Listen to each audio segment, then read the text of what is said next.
Bonsoir à tous. Bonsoir à tous. Merci d'être là. Merci à ceux qui viennent d'arriver. N'hésitez pas à arriver tranquillement, à vous installer, pas de problème. Ce soir, vous êtes là pour qu'on parle ensemble de la thérapie des schémas. La thérapie des schémas, je vous expliquerai plus en détail, mais ces schémas, c'est des regroupements de croyances limitantes que vous avez qui sont associés à différents de ces besoins-là, ces besoins vitaux, ces besoins essentiels qu'on a tous. Et moi, mon objectif, c'est que à la fois, on aille chercher ensemble et comprendre les différents schémas qui sont rattachés à ces besoins, et en même temps qu'on analyse les différentes manières d'y réagir, capitulation, contre-attaque, fuite ou transformation. Et puis, dans un dernier temps, si ça vous intéresse, moi j'aimerais bien, entre chaque besoin, qu'on fasse un mini autodiagnostic, puisque dans tous les cas, je vais vous partager les phrases qu'on donne aux gens pour se diagnostiquer eux-mêmes, se rendre compte à quel point ces schémas les affectent. Je vous proposerai également, je vous les donnerai, et soit vous voulez les noter de manière cerveau gauche, soit vous voulez être plus en mode cerveau droit, et vraiment, on peut servir de cette occasion pour demander à votre cœur, tiens, cette phrase-là, est-ce que j'y crois, plutôt oui, plutôt non. Voilà, je vous préviens à l'avance, mais encore une fois, vous pouvez soit suivre le truc et vous poser ces questions, sentir ce que ça donne comme réponse, soit si vous avez la tête pleine, vous pouvez juste les noter ou les entendre. Bon, alors avant de vous parler en plus en détail de tout ça, les schémas, qu'est-ce que ça vous évoque? À quoi ça vous fait penser? Les dessins. Les dessins. Dessins? Ouais, les dessins. Un circuit. Dessins, quoi d'autre? Quelque chose qui va à l'essentiel. Quelque chose qui va à l'essentiel. Essentiel, ouais. Essentiel, structure. Synthèse, oui, quoi d'autre? Typologie. Structure, typologie. Statistique. Simplification. Simplification. J'ai pas entendu le dernier mot. Simplification, squelette, oui. Quoi d'autre? Statistique. Représentation. Représentation. Quoi d'autre? De l'ordre des représentations mentales construites. Ça peut être symbolique. Ça peut être symbolique, complètement. Représentation. C'est souvent technique, les schémas. Pardon? C'est souvent technique. Technique, ouais. Quoi d'autre? Des choses positives, des choses un peu plus compliquées. Modélisation. Poétique. Modélisation. Ah oui, archétype, ça que j'ai marqué. Moi je mettrais poétique aussi. Archétype. Quoi d'autre? Poétique. Pardon? Poétique. Poétique. Poétique. Raisonnement?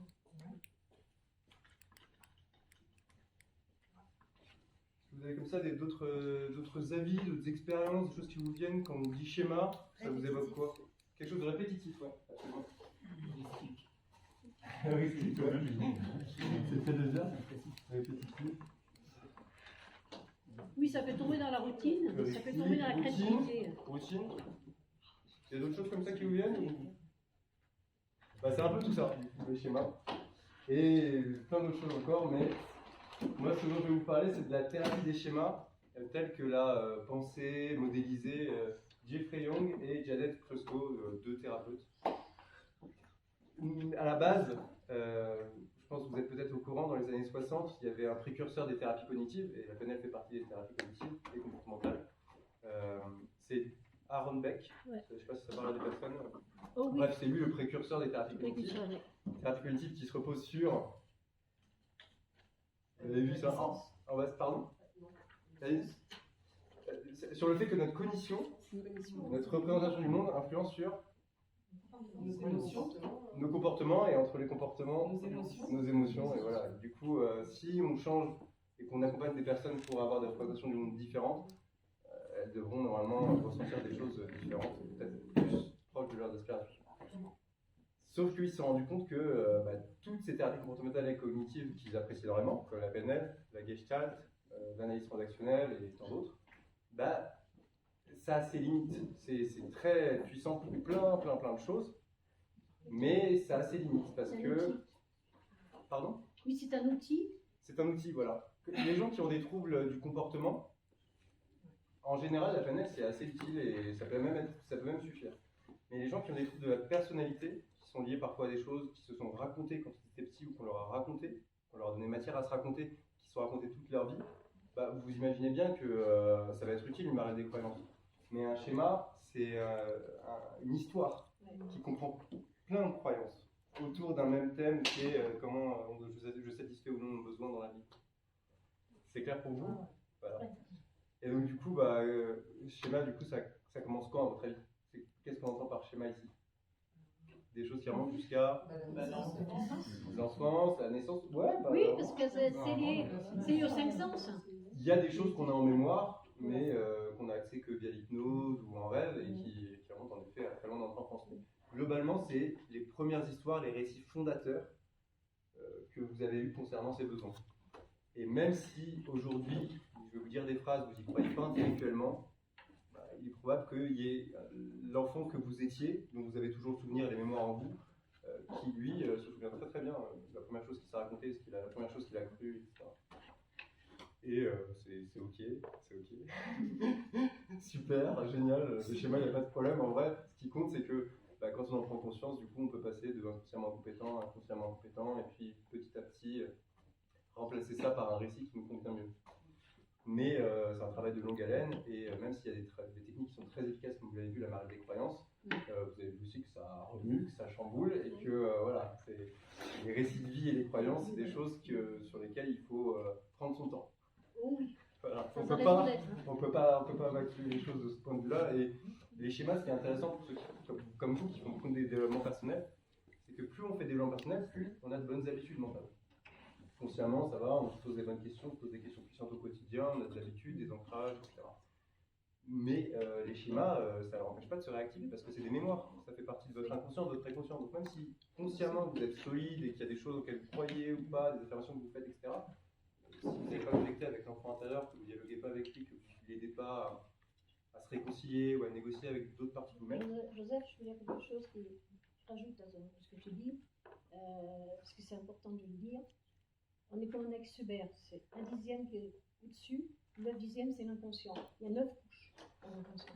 Exactement, et c'est vrai que parfois, on arrive tellement à devenir maître de nous-mêmes, grâce au développement personnel, qu'on peut oublier justement que notre conscience, c'est vraiment que le sommet de l'iceberg, comme dit Océane, et que notre être, tout ce qui nous traverse, tout ce qu'on vit, tout ce qui se remémore à nous, c'est notre iceberg. Qu'est-ce que je vais vous dire de plus? Vous avez des questions, des choses qui vous viennent sur le schéma là, tout de suite, d'après ce que je vous dis? Non, c'est bon, on peut continuer? Alors, la nature des schémas, c'est clair, je vous l'ai dit, ça dépend de ce que vous êtes raconté dans l'enfance. On va plus en parler à partir du moment où on va rentrer dans les schémas en tant que tel. Les 3 manières de réagir, si ça vous va, on pourra les voir après, parce que c'est bien comme ça de comprendre les schémas. Et donc, on est parti pour le moment d'intelligence collective, où on essaie de trouver ensemble quels peuvent être ces schémas. Alors, sécurité de base, par exemple. Si, quand vous êtes petit, on vous raconte des choses qui ne sont pas forcément très saines pour vous, concernant votre sécurité de base, ou que vous racontez. Qu'est-ce que ça risque de provoquer comme récit en vous concernant votre sécurité? Qu'est-ce que vous risquez de vous raconter concernant votre sécurité si vos parents ne l'assurent pas? On prend l'antidote de l'insécurité. Pardon? Danger. Il y a un sentiment de danger. Oui, parce que, par exemple, on aurait été frappé. Si on est frappé par un de ses parents, du coup, il y a ce côté... voilà. Et donc ça, c'est directement un des schémas. Comment on appellerait ça, ce schéma? Comment quelqu'un qui aurait été mis en danger par ses parents ou qui l'aurait battu, qu'est-ce qu'il risque de se raconter concernant sa sécurité ou comment les autres risquent d'impacter sur sa sécurité? Que c'est tout, ce sera toujours pareil. Insécurité, toujours pareil. Comment il est vis-à-vis des autres? Il est confiant? Il est méfiant. Ah non, il est renfermé, méfiant. Ce schéma, on l'appelle méfiance et abus. Méfiant quoi, t'as dit? J'ai abus. Méfiance et abus. Joseph, je peux intervenir à une minute parce que c'est important. Qu'est-ce que tu veux Ça s'est passé il y a 50 ans en Amérique. Il s'est aperçu que les bébés qui étaient pris par les mamans vivaient, que ceux qui étaient pris par des riches qui avaient quelqu'un en blouse blanche, ils mouraient. Oui, les C'est-à-dire que génétiques, l'impact qu'il y a de la relation sur la couleur, qui est neutre, le blanc, les enfants essaient de mourir. Alors que ceux que les mamans prenaient dans les bras, leur donnaient à boire, ils ont survécu. En tout cas, ça me permet en tout cas, moi, de vous rappeler que les schémas qui sont formés dans votre enfance sont liés à la fois à ce que vos parents vous racontaient, ce que vos parents se racontaient, que vos parents vous donnaient matière à raconter, mais également votre tempérament. Parce que deux enfants qui ont exactement la même enfance, s'ils ont un tempérament totalement différent, ils n'arrivent pas à développer les mêmes schémas parce qu'ils sont plus susceptibles de se raconter telle chose ou telle chose. J'ai pas envie de sauter les étapes, mais on verra un peu plus tard que si on est introverti ou extraverti, on risque pas de développer les mêmes schémas au niveau des relations interpersonnelles. Donc méfiance abus. Ça c'est un des schémas vraiment que beaucoup de personnes qui ont été, quasiment tout le monde, hein, qui a été abusé, et plus il a été abusé tôt, et plus il risque de l'avoir, c'est se raconter, je vous dirai les phrases après, vous pouvez vous questionner, vous demander à quel point ça vous touche. Mais si vous voulez, on le fait maintenant. Ça vous tente d'écouter, d'entendre les phrases pour comprendre un peu qu'est-ce que ça veut quelqu'un, quel est l'ensemble des croyances limitantes que ça raconte quelqu'un qui a ce type de schéma. Alors, vous êtes prêts? Yes. Donc, je vais vous les dire, mais sous un mode semi-hypnotique. Et encore une fois, libre à vous, soit de fermer les yeux, soit de regarder les yeux ouverts, soit de noter, soit juste de poser ces questions à vous. Il y a 10 questions.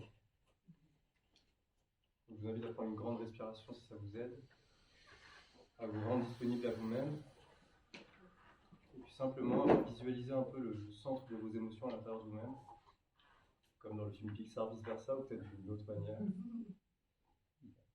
Le centre de vos émotions, comment il se présente pour vous, à quoi il ressemble, à quelle couleur il a ou pas, comment il est éclairé. Et si vous pouviez vous adresser à lui, par quel moyen, vous pouvez simplement lui poser ces questions. On va chercher comme réponse simplement des plutôt oui ou plutôt non. Est-ce que ça penche plutôt vers le oui ou est-ce que ça penche plutôt vers le non? Première phrase. Est-ce que vous croyez à cette phrase en vous, ou est-ce que vous l'avez déjà entendue, ou est-ce qu'émotionnellement vous y croyez, même si intellectuellement c'est pas le cas? Je m'attends qu'on me blesse ou qu'on se serve de moi. Est-ce que vous vous attendez à ce qu'on vous blesse et qu'on se serve de vous? Est-ce que c'est quelque chose qui se raconte en vous? Est-ce que c'est quelque chose que vous croyez? Deuxième question. Si votre cœur répond pas tout de suite, c'est pas grave, faites-lui confiance, il vous répondra quand ce sera le meilleur moment. Deuxième question. Les personnes proches de moi ont abusé de moi toute ma vie. Est-ce que c'est quelque chose qui se raconte à l'intérieur de vous? Est-ce que c'est quelque chose auquel vous avez cru ou auquel vous croyez encore, même si intellectuellement c'est peut-être pas le cas? 3. Ce n'est jamais qu'une question de temps avant que les personnes que j'aime me trahissent. Est-ce qu'il y a une part de vous qui croit que c'est jamais qu'une question de temps avant que les personnes qui vous aimez vous trahissent? 4. Je dois protéger et rester, je dois me protéger et rester sur mes gardes. Est-ce que vous croyez que vous devez en tout temps, en tout lieu, vous protéger et rester sur vos gardes? Plutôt oui, plutôt non. 5. Si je ne me méfie pas, on profitera de moi. Est-ce que vous croyez, ou qu'une part de vous croit, qu'il faut que vous restiez dans la méfiance parce que sinon on risque de profiter de vous? Plutôt oui, plutôt non. 6. Je teste les gens pour vérifier qu'ils sont de mon côté. Est-ce que vous me dites que vous devez absolument tester les gens pour vérifier qu'ils sont bien de votre côté? Plutôt oui, plutôt non. 7. Je me hâte de blesser les autres avant qu'eux-mêmes ne me blessent. Est-ce que, quand vous avez peur d'être blessé parfois, vous essayez de blesser l'autre avant pour pas qu'il ne le fasse avant vous, comme une position autoréalisatrice? Est-ce que vous croyez que vous devez vous hâter de blesser les autres avant qu'ils ne vous blessent? Plutôt oui, plutôt non. J'ai peur, 8. J'ai peur de laisser les gens s'approcher car je crains qu'ils me fassent du mal. Plutôt oui, plutôt non. Est-ce que vous craignez de laisser les autres s'approcher trop proche de vous, de vos vulnérabilités, peut-être? Est-ce que vous craignez qu'ils vous fassent du mal? Plutôt oui, plutôt non. 9. Je suis furieux de ce qu'on m'a fait. Peu importe ce que c'est, plutôt oui, plutôt non. Est-ce qu'il y a des choses vis-à-vis desquelles vous vous sentez encore furieux de ce qu'on vous a fait? Et vous le répétez, vous le dites. Plutôt oui, plutôt non. 10. Les personnes en qui j'aurais dû avoir confiance ont abusé de moi, physiquement, verbalement ou sexuellement. Plutôt oui, plutôt non. Voilà, et puis là vous pouvez simplement remercier votre cœur de répondre ou non, de prendre son temps pour répondre à ces questions. Et puis quand vous le sentirez, pour une inspiration, revenir ici, on est après le mur, on est ensemble, tout va bien. C'est super. C'est que des histoires, si elles se manifestent, ça veut dire que vous pourrez travailler avec et éventuellement les transformer. Voilà, donc je vous invite à revenir ici et à me dire, du coup, fort de toutes ces questions, j'imagine que vous comprenez un petit peu mieux ce que c'est que de se raconter une histoire de ce type-là et de se raconter depuis l'enfance, pour certains. Qu'est-ce que ça vous évoque? Est-ce que vous avez des questions par rapport à ça? Comment ça s'accompagne? D'où est-ce que ça vient? Ta voix m'a mis complètement en hypnose. Donc, je prends une partie. Merci, je suis ravi en tout cas que c'est pratique quand on a une voix un peu grave en général. Des réflexions, des questions par rapport à ce schéma de méfiance ou abus? Du coup, comment est-ce qu'on peut travailler là-dessus? Et ben voilà, je vais te le dire. Avec grand plaisir. Donc le livre est assez complet. Ce que je vous dis, je vais vous dire, excusez-moi, je ne suis pas formé spécifiquement dans cette approche, comme vous êtes en train de vous former en PNL, je n'ai pas fait de formation, mais j'adore me former en autodidacte sur des sujets qui me passionnent et qui tournent autour du développement personnel, de la résilience, de la thérapie comportementale et cognitive, dans lequel je baigne forcément depuis maintenant plus de 12 ans. Et donc ce bouquin, quand je l'ai trouvé, moi personnellement, j'ai trouvé ça vraiment extraordinaire parce que je trouve que ça regroupe ce qui se fait un peu de mieux concernant les différentes approches dont j'ai pu entendre parler. Et ce qui est vraiment chouette, c'est que le développement personnel, c'est quoi? On développe sa personne, on développe son ego pour qu'il corresponde plus à ce à quoi on aspire. D'accord? Mais l'ego, l'image que vous faites de vous-même, c'est rien par rapport à l'histoire dans laquelle vous mettez votre ego. Enfin, en termes d'influence sur vous au quotidien. C'est-à-dire que oui, ça va changer de grandes choses pour vous d'affiner votre personne, de comprendre vos valeurs, de savoir comment, etc. Mais s'il y a toujours en sous-jacent des histoires qui se racontent qui sont totalement contradictoires avec ça, il y a des protocoles en PNL, mais il y a aussi la thérapie des schémas. Est-ce que tu peux donner la référence? Oui, alors du coup, le bouquin sur lequel je me base, c'est le bouquin de Jeffrey Young et James Costlow, ceux qui ont créé la méthode, même si le titre est absolument courant dans le monde du développement personnel, ça pourrait être n'importe quel autre bouquin de développement personnel, c'est « Je réinvente ma vie, vous valez mieux que vous ne pensez ». Je réinvente ma vie. Oui, je réinvente ma vie, vous valez mieux que ce que vous ne pensez.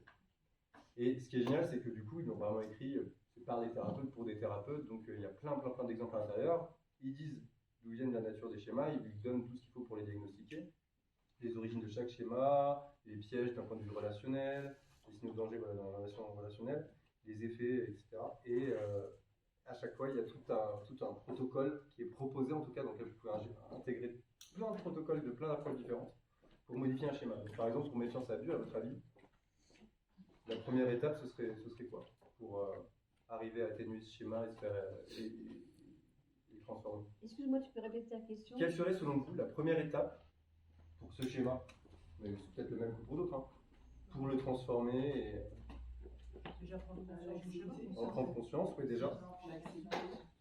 Si vous étiez en plein dedans, est-ce que vous pensez que tout seul, vous arrivez, si vraiment vous appliquez ça non-stop tous les jours, les phrases qu'on a vues? Non. Donc dans ce cas-là, il faut exactement demander de l'aide, aller chercher de l'aide pour ces personnes-là, c'est essentiel, c'est vraiment le premier truc. On vous a dit en PNL, vous pouvez aider quelqu'un qui ne veut pas être aidé, ne croit pas qu'il puisse être aidé et n'a pas décidé de faire son mieux pour en tout cas s'en sortir ou trouver des solutions. Donc voilà, de consulter quelqu'un, de confier à cette personne, confiez-vous à une personne en qui vous avez confiance ou à un thérapeute, faites de l'imagerie mentale, efforcez-vous de remémorer les scènes où vous avez été victime d'abus, mais ça peut être encore une fois dans un mode de dissociation ou quoi. Hein. Vous avez déjà fait la dissociation là? Oui, d'accord. Revivez-les en détail. Durant ces exercices, exprimez votre colère contre ceux qui ont abusé de vous. Donc là, par exemple, on touche un petit peu à ce qui est de la gestalt, mais il y a ça aussi en PNL. Cessez de croire que vous êtes incapable de vous défendre lorsque vous revivez ces scènes. Donc encore une fois, là, je suis sûr que vous avez déjà en tête des protocoles et des manières dont vous pourriez accompagner une personne comme ça. Ça veut dire cesser de croire. Cessez de croire que vous êtes incapable de vous défendre lorsque vous revivez ces scènes. Là, ils adressaient à une personne qui aurait ce schéma et qui est en train de le jouer. Mais du coup, c'est d'inviter et de permettre à la personne, peut-être via une marge de croyance, de croire qu'elle est capable de se défendre à l'avenir. Parce que, par exemple, elle aurait été tétanisée ou paralysée. Ensuite, cessez de vous blâmer, vous ne méritez pas le mal qu'on fait, donc là, vous imaginez tout ce qu'on peut mettre là-dedans. Encore une fois, là, c'est juste une phrase, mais il y a tout un paragraphe, plusieurs pages même où ils disent ce qu'on peut mettre là-dedans. Mais concrètement, cessez de vous blâmer, vous ne méritez pas le mal qu'on fait. Pareil, une marge des croyances ou d'autres choses, des affirmations positives. Hein. Libre au thérapeute de rajouter ce qu'il veut. Envisagez d'espacer ou de mettre fin à vos contacts qui ont abusé de vous, ça peut être quelque chose aussi, parce qu'il y a des gens qui gardent toujours un contact, et ces personnes-là qui ont abusé d'eux, en général, c'est eux qui ont créé le schéma, donc parfois. Donc du coup, s'ils continuent de voir un parent qui non-stop tente de bourrer le crâne de tout le monde, de sa perception du monde et que vous, ça ne correspond pas à ce que vous avez vécu et que en permanence ça réveille des schémas ou ça les nourrit, ça peut être simple de couper les ponts pendant un temps et de revenir quand on est mieux armé ou quand les schémas sont atténués. Là où les schémas sont plus présents, on est d'accord, c'est avec les gens avec qui on a de l'affect, avec qui on est familier, et la famille en général. Quoi. Surtout que c'est avec eux que sont créées en général ces premières histoires, donc il y a très forte chance qu'elles puissent se réactiver par effet d'ancrage. Voilà, c'est possible de confronter la personne qui a abusé de vous quand vous vous sentirez prêt à le faire ou écrivez-lui. Encore une fois, tout ça, ça peut être sur le long terme, ça peut faire de manière pressée ou pas que. Tolérer aucune forme de violence dans vos relations actuelles, parce que les gens qui ont... Imaginez quelqu'un qui était vraiment aimé par ses parents. Il se sentait aimé. Mais en même temps, un de ses parents le battait. Et lui, c'est contradictoire, parce qu'à la fois il était battu, et en même temps il sentait de l'amour de la part de son parent. Bah, si c'est les premières histoires qui se racontent concernant sa sécurité vis-à-vis des autres, si plus tard il y a des chances que si quelqu'un ressemble à son parent, bah, il reproduise le schéma, c'est ça qu'on appelle par reproduire le schéma. Même si c'est horrible et que ça amène beaucoup de souffrance, on a tellement envie de cohérence qu'on a tendance à être attiré par des personnes qui nous permettent de continuer de nous raconter ce qu'on se raconte. On se raconte ce qu'on veut, mais on se raconte surtout ce qui nous arrange et ce qui conforte le cheval, comme dirait Polo. Voilà. Efforcez-vous d'accorder votre confiance à ceux qui la méritent et de vous rapprocher d'eux. Voilà, c'est un travail pour reconstruire la confiance et se rendre compte qu'on peut la vivre, de la ressentir. Il y a des gens qu'il faut s'autoriser aussi à la vivre et à la ressentir, donc ça peut passer par plein de protocoles. J'imagine que certains d'entre vous, ça les touche. Et recherchez un partenaire amoureux qui vous respecte et vous ne veut pas de mal, bien sûr, qui n'est pas sadique. N'usez pas de violence avec vos proches. Enfin, voilà. Mais tout ça, on peut mettre plein de choses dedans. Et pour chacun des schémas, c'est un peu différent. Il y a des choses qui sont communes et il y a des choses qui sont vraiment bien adaptées. À votre avis, à part la méfiance et l'abus, la sécurité de base, il y en a un autre des schémas qui est très fort dans la sécurité de base. Et ces schémas-là, en général, si vous les avez, ça vous impacte beaucoup plus au quotidien que le reste des schémas. Enfin, c'est des schémas qui sont plus lourds à porter, on va dire, peu importe. Quand je vous ai posé les questions, là, qu'on appelle l'autodiagnostic, si vous avez plus de 5 réponses sur 10 où c'est plutôt oui, ça veut dire que ce schéma, quand même, vous pose problème régulièrement. Si vous avez moins de 5 réponses sur 10 où c'est un oui physiologique et tout qui apparaît, c'est sûrement que c'est un peu problématique de temps en temps, mais que c'est pas non plus prioritaire. Quoi. Donc, sécurité de base. Je pensais alimentaire. Alimentaire, oui, il y a un peu de ça. Manque, oui, c'est une question de manque, c'est une question de... Imaginez vos nourrissons. Je ne sais pas si vous connaissez le docteur John Bowlby. Il a fait une étude sur la toute petite enfance, l'attachement. Vous en avez parlé. Paul, il vous en a parlé, super. Des enfants qui étaient tout seuls dans une pièce, sans amour, sans aucune Ah oui, affection, il y a ça. qui sont... Ouais. Bah, c'est une autre. C'est toujours des études concernant... C'est celui qui a fait les études, en tout cas, qui sont les plus connues sur le sujet, mais lui, par contre, je crois pas que c'était aussi... Il y a une grande chercheuse aussi, là, ça passe sur France Inter en boucle, c'est assez extraordinaire, elle a travaillé sur le fœtus, parce que ça commence de là, où il entend, il goûte, il sent et tout, c'est extraordinaire. Si vous retrouvez le podcast, vous allez tout comprendre que ça passe dès le démarrage, qu'on ait 2 cellules, l'empreinte cellulaire est fondamentale déjà ici. Oui, parce qu'en vrai, avant même d'avoir conscience de vous-même, je ne sais pas si vous vous souvenez des petits marmots, là. Vous voyez des petits marmots au quotidien. Avant d'avoir conscience de vous-même, vous avez conscience de l'environnement. Donc les histoires précèdent votre ego, quoi, les histoires dans lesquelles vous allez mettre votre ego. Donc c'est vrai que déjà, le contexte et l'histoire que vous racontez à partir du moment où un enfant est né, forcément l'enfant il va le sentir. Si vous le désirez ou pas, même si vous lui dites ou pas, il va le sentir. Il y a des choses qu'il va se raconter, il va pas. Mais du coup, on parlait de manque, on parlait de besoin. Imaginez donc, John Bowlby, il a fait des études où il a vu qu'un bébé, si on le laisse seul pendant un moment, il va commencer à être dans l'anxiété. Et donc il va crier, il va pleurer, il va réclamer à ce qu'on ait de la présence, et vous savez très bien, il va dire on a T1 moins plus, on sait qu'on a, on a besoin d'environnement pour survivre et qu'on ne peut pas survivre seul. Donc, mais si on ne vient pas à ce moment-là, il devient désespéré. Il dit, mince, qu'est-ce qui se passe? Mes parents, qu'est-ce qui leur est arrivé? Est-ce que c'est grave? Mince, quelqu'un va venir s'occuper de moi Et si on n'arrive pas à ce moment-là, si les parents ils arrivent un peu trop tard, la 3e étape c'est le détachement. Exactement. Et là, le détachement, ça veut dire quoi? Ça veut dire qu'il a commencé à alimenter ce schéma, de se dire les parents sont pas toujours là pour moi, il y a même des chances qu'ils abandonnent. Hop, l'abandon.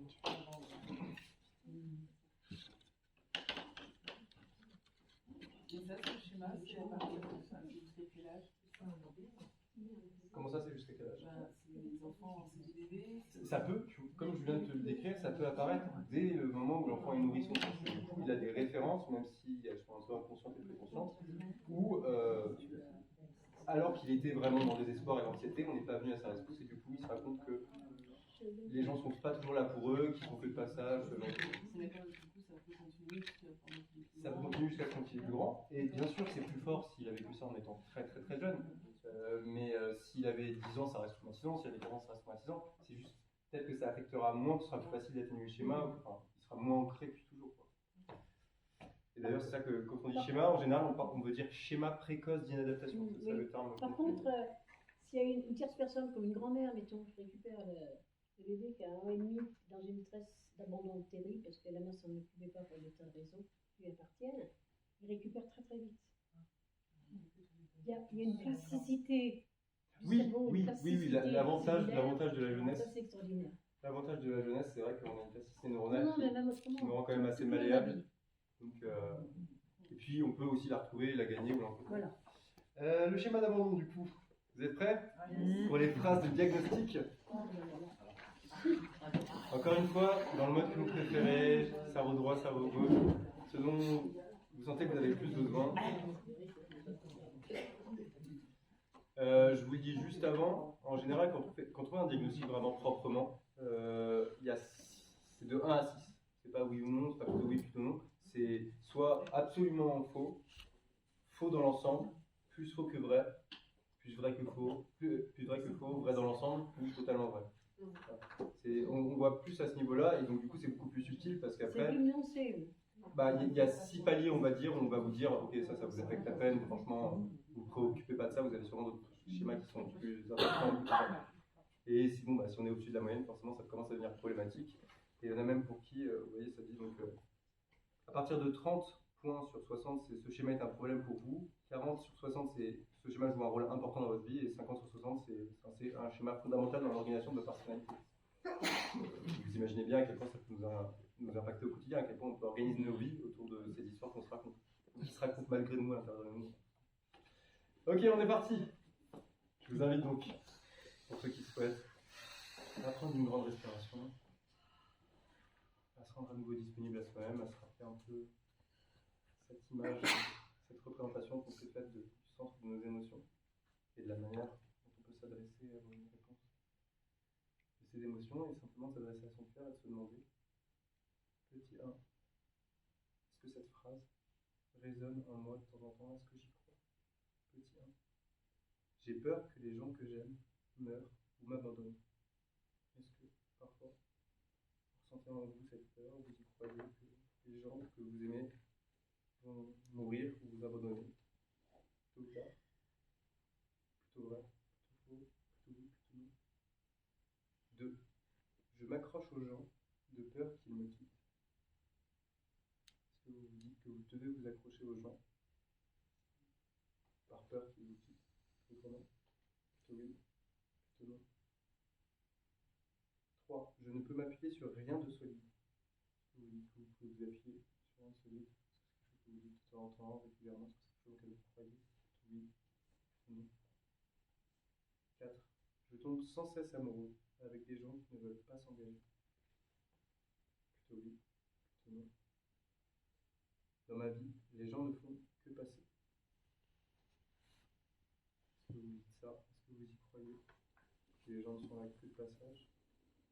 Que disparaître du jour au lendemain? Que les choses persistent? Plutôt oui, plutôt non. 6. Je sombre dans le désespoir quand une personne que j'aime s'éloigne de moi.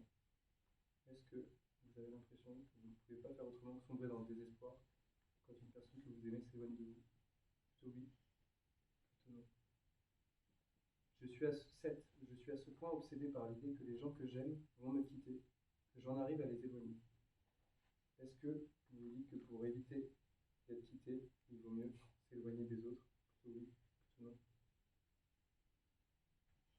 Mes proches sont pas prévisibles. Ils sont là pour moi et la minute suivante, ils n'y sont plus. Est-ce que les personnes dont vous vous sentez proche, dont vous êtes rapprochés, que vous avez forgé des liens, est-ce que vous vous dites qu'ils sont imprévisibles et qu'ils sont là pour vous parfois, mais qu'ils peuvent totalement disparaître une seconde à l'autre et la minute suivante, vous pouvez dire plutôt oui, plutôt non. 9. J'ai trop besoin des autres. Est-ce que vous avez l'impression que votre besoin des autres est vraiment au-dessus de la moyenne,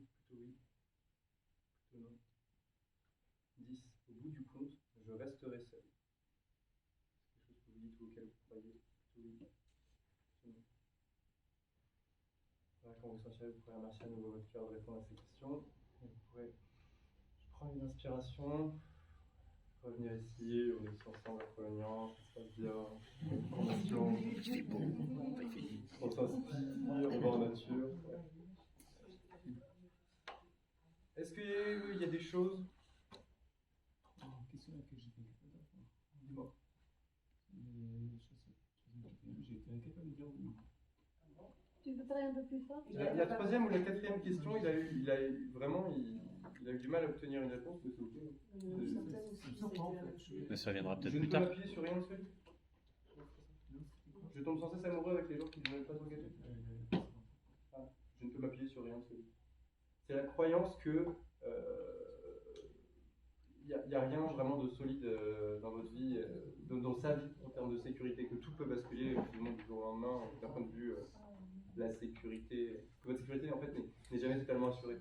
Les gens qui ont ce schéma-là, même s'ils ont des gens qui les aiment autour d'eux, même si ils sont persuadés, ils se racontent que tôt ou tard ça va finir, et donc du coup parfois ça peut être compliqué parce qu'à la fois on est en lien avec eux et en même temps C'est très paradoxal. Hein.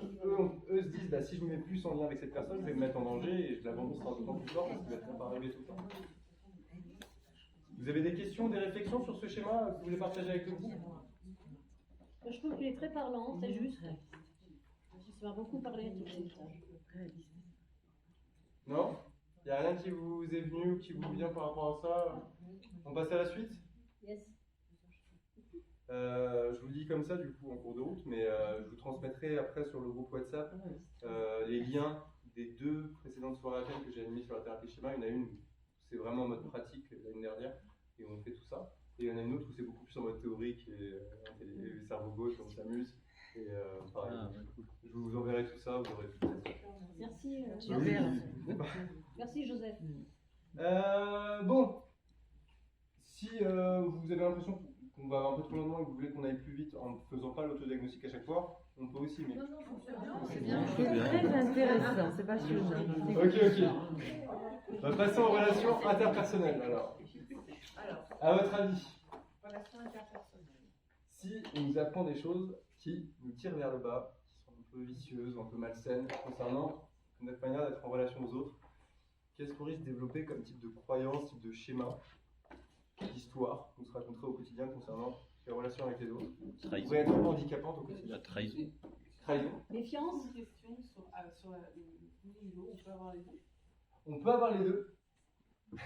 En fait, si jamais vous faites l'autodiagnostic de tout, vous vous rendrez compte qu'ils vous affectent tous, mais il y en a qui vous affectent à peine, il y en a qui vous affectent beaucoup. Vous pouvez en avoir les deux, vous pouvez en avoir simplement pour contre-attaquer un schéma. On verra ça après dans la manière de gérer les schémas. Mais en gros, par exemple, si vous avez été abandonné et que vous avez commencé à vous raconter, mais en fait, on ne prend pas soin de moi, je mérite pas qu'on prenne soin de moi, finalement, il y a des chances que la pente glissante, vous disiez non, en fait, je vais me mentir à moi-même plutôt que admettre que je me raconte ça, essayer de le transformer. Je vais me mentir à moi-même et me dire, par exemple, tout m'est dû. Tout m'est dû, les relations me sont dues et tout. Enfin, quelqu'un protéger son ego et pour pas s'effondrer mentalement, il peut s'inventer des histoires pour éviter de penser à celle-ci ou pour pallier avec celle-ci. Donc c'est quand même, c'est assez complexe ces schémas, mais c'est hyper intéressant parce que il suffit juste de demander aux gens ce qu'ils se racontent et ensuite on commence à déceler les choses. Et j'imagine que certaines croyances limitantes que vous avez travaillées cet après-midi vont forcément se retrouver dans un de ces schémas plus tard, si c'est pas déjà le cas. Du coup, relations interpersonnelles, on a parlé, il y en a qui ont dit trahison. Oui, quoi d'autre? On a peur de l'autre. Ouais, la peur de l'autre. Pourquoi on aurait peur de l'autre, par exemple? Qu'est-ce qu'on nous aurait fait vivre ou subir pour qu'on ait peur de l'autre? Qu'est-ce qu'on nous aurait raconté? Qu'est-ce qu'on nous aurait dit? On va faire confiance à l'autre, ils sont méchants. Ils sont méchants, par exemple, mais qu'est-ce qui pourrait être compliqué dans la relation à l'autre? Qu'est-ce qu'on pourrait nous dire qui nous empêcherait de nous rapprocher des autres, par exemple, et d'entrer en relation avec eux? Il représente un danger. Et oui, on a vu ça un peu avec méfiance et abus. Méfie-toi certaines Pardon? personnes. On va faire confiance. On ne peut pas faire confiance. On peut pas faire confiance. Il y en a qui ont déjà été harcelés à l'école. Non, non, Ouais. pardon. Alors, il y a un travailleur sur 3 qui se sent harcelé d'une manière ou d'une autre au travail, donc je pense que c'est quelque chose d'assez commun, d'assez courant. On l'a pas connu dans notre enfance, on l'a connu après. Quand vous êtes harcelé en général, c'est quoi la conséquence? Bah, on se replie sur L'isolement. l'isolement. L'isolement, exactement. Bah, c'est clairement ça que je suis. On déprime et on va arriver à faire un bonhomme. Voilà. Et donc le schéma par rapport à l'isolement, on va appeler ça l'exclusion. Ah, oui. Exclusion.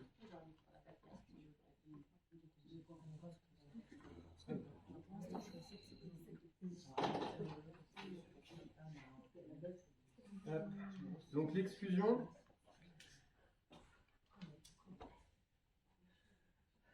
vous êtes prêts pour les phrases de diagnostic de l'exclusion? On pourrait en parler, longtemps. Et vous vous rendez bien compte qu'en entendant un peu les phrases, les différentes phrases vraiment qui servent de diagnostic, bah, ça nous permet de se mettre un peu dans la tête d'une personne comme ça, ou de se dire, ah tiens, il y a des gens autour de moi, je les entends se dire ça, ou me dire ça, ou me raconter ça. Plus vous êtes intime et proche avec quelqu'un, plus vous avez de chances que bah, il vous livre ce qui se passe, qui révèle par son comportement ce qui se raconte.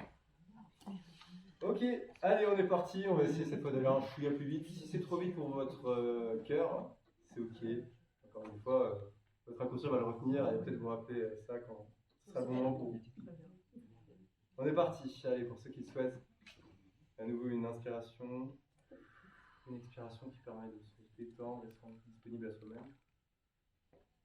Puis, comme tout à l'heure, se rappeler la représentation du centre des émotions, de la manière d'y adresser. Simplement poser la question, est-ce que cette phrase « je suis très gêné en société » est une phrase que vous avez déjà entendue en vous, auquel vous croyez peut-être encore ou pas? Est-ce que vous vous sentez parfois très gêné en société? Est-ce que vous vous le dites? Est-ce que vous y croyez? Est-ce que parfois même ça vous fait faire des choix dans votre vie au quotidien? Plutôt oui, plutôt oui. 2. J'ai l'impression d'être terne et ennuyeux dans les réunions sociales, je ne sais jamais quoi dire. Est-ce que se raconte en vous cette histoire que vous avez terne et ennuyé dans les relations sociales et que vous ne saurez jamais quoi dire? Plutôt oui, plutôt non. 3. Je ne me sens pas à la hauteur des personnes avec lesquelles j'aimerais me lier d'amitié. Soit ils sont plus beaux, soit ils sont plus populaires, soit ils sont plus riches, soit ils ont un social plus élevé, sont plus instruits ou ont plus de succès dans leur carrière. Est-ce que vous ne vous sentez pas à la hauteur des personnes avec lesquelles vous aimeriez vous lier d'amitié? Plutôt oui, plutôt non. 4. J'évite autant que possible les réunions mondaines où je n'y rends qu'à contre-cœur. Est-ce que vous vous dites que il faut éviter autant que possible les réunions mondaines ou que quand vous y rendez à contre-cœur? Plutôt oui, non. Par mondaine, on peut imaginer n'importe quoi d'un peu social. 5. Je n'ai pas un beau physique.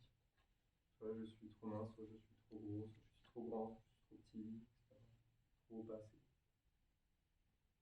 Est-ce que vous racontez encore parfois? Est-ce que vous dites que vous n'avez pas un beau physique? Est-ce que vous valorisez au quotidien? Plutôt oui, plutôt non. 6. Je me sens fondamentalement différent des autres. Est-ce que vous dites que fondamentalement, vous êtes quand même très à part des autres? Plutôt oui, plutôt non. 7. Je n'ai de place nulle part, je suis une personne solitaire. Est-ce que c'est des choses que vous êtes racontées, petit, que vous racontez encore, que vous racontez parfois? Est-ce que vous y croyez? Est-ce que vous n'y croyez pas? Je n'ai de place nulle part, je suis une personne solitaire. 8. J'ai toujours l'impression de rester en marge des groupes. Est-ce que vous vous dites parfois que, quand même, cette impression de rester en marge du groupe est assez récurrente chez vous, et que c'est quelque chose auquel vous croyez ou ce que vous dites? 9. Ma famille était très différente des autres. Est-ce que vous avez l'impression, de la même manière que vous croyez peut-être fondamentalement différent des autres, vous dites que votre famille, finalement, elle est vraiment pas. Toutes les autres familles, ça n'a rien à voir avec votre famille, elle est vraiment à part, vous êtes très différents et ça peut-être pour ça que parfois c'est compliqué avec eux. Plutôt oui, plutôt non. Je me sens isolé de la société en général. Est-ce que vous vous sentez isolé de la société, de l'humanité? Plutôt oui, plutôt non. Voilà, quand vous sentirez simplement prendre une inspiration, retrouver l'énergie qui vous permettra de continuer la soirée et de revenir ici quand vous le sentirez, simplement, à votre rythme. Ça parle beaucoup. Là. Ça vous parle, on est d'accord? Ça m'a parlé beaucoup. On est d'accord qu'il y a au moins une de ces phrases que vous avez déjà entendues à l'intérieur de vous, même si vous êtes qu'elle n'était que passagère. Voilà, Oui, ça peut être... dans le sens de me sentir à part depuis très longtemps. Oui, c'est ça. Et puis, en fait, il y a de fortes chances que si vous êtes neuroatypique, si vous avez une particularité qui vous met en dehors un peu de la norme, il y a de fortes chances que vous ayez des phrases qui vous aient poussé à vous dire ça. Si on vous répète à l'école que vous êtes fondamentalement différent des autres, et que c'est bien la différence, parce que vous êtes quand même fondamentalement... vous allez On s'isole. il y a des chances que vous y croyez, que vous racontez ça, et que ce soit même un frein pour aller vers les autres, et vraiment vous ayez un. Il y en a qui ont ce schéma ou qui veulent partager des choses là-dessus, il y en a qui ont des témoignages, des réflexions, des questions. Non, je me suis reconnue dans beaucoup de phrases, mais je pense que je l'ai déjà pas mal transformée avec Ah, PNL. Hein. Ah bah. Mais je me dis qu'il y a quelques années, j'étais à 10 sur 10 quasiment. Ouais, oui, moi un des schémas qui m'a affecté le plus, c'est justement l'autre schéma qu'on va chercher dans les relations interpersonnelles. C'est vraiment celui-là qui était le plus fort chez moi et que j'ai le plus travaillé. Et la première marée d'expérience que j'ai fait, ça avait à voir justement avec ça. À votre avis, qu'est-ce que c'est ce deuxième schéma lié aux relations interpersonnelles? Si jamais on vous rejette, vous risquez de développer de l'exclusion. La dépendance. Mais si on vous dévalorise au lieu de vous rejeter, si on vous dit arrête de faire de confiance, arrête de pleurer. Et tu perds la confiance. Manque de confiance, oui. Tu perds la confiance que tu avais en toi. Ça interdit tout. Qu'est-ce que ça vient toucher en termes d'histoire, en termes de relations par rapport aux autres? Dévalorisation. Dévalorisation, oui, donc ça serait plus à l'estime de soi. Si vous manquez d'affection, vous êtes en Détresse. En carence, Ouais, c'est la dépendance du coup. dans une carence qui peut vous amener à être dépendant des autres. En détresse, oui. Et le mot qu'on cherche, du coup, c'était carence affective. De toute façon, vous pouvez l'appeler comme vous voulez, hein. Mais c'est comme ça que je l'appelle, carence affective. Si on vous a dit que vous ne méritez pas d'être aimé quand vous étiez petit, ou si on vous a dit si tu veux être aimable, fais ça, ou sois ci, ou fais ça, il y a des chances que vous ayez de la carence affective. Si on vous a négligé, si on n'a pas écouté vos besoins, vos émotions, si on vous a pas accompagné un minimum là-dessus, pardon, j'ai oublié affectif. Carence affective.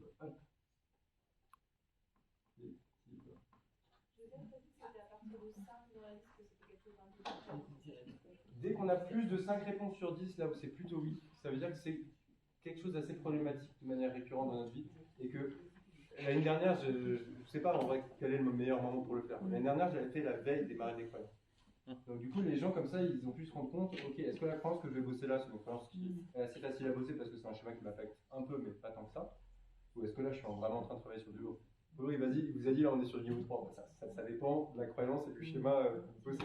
Parce qu'il y a des gens, je suis sûr que ça ils sont plus sortis au niveau 4. Ouais. Tout dépend de la croyance depuis quand vous l'entretenez ou elle se raconte à l'intérieur de vous. Vous avez des choses à dire sur la carence, sur l'exclusion, sur la carence affective? Non, vous voulez les 10 phrases du coup de carence affective? Oui. Parce qu'encore une fois, tout le reste du contenu, vous pouvez toujours vous acheter le bouquin, voir les précédentes soirées. Ouais, mais ta voix, elle est.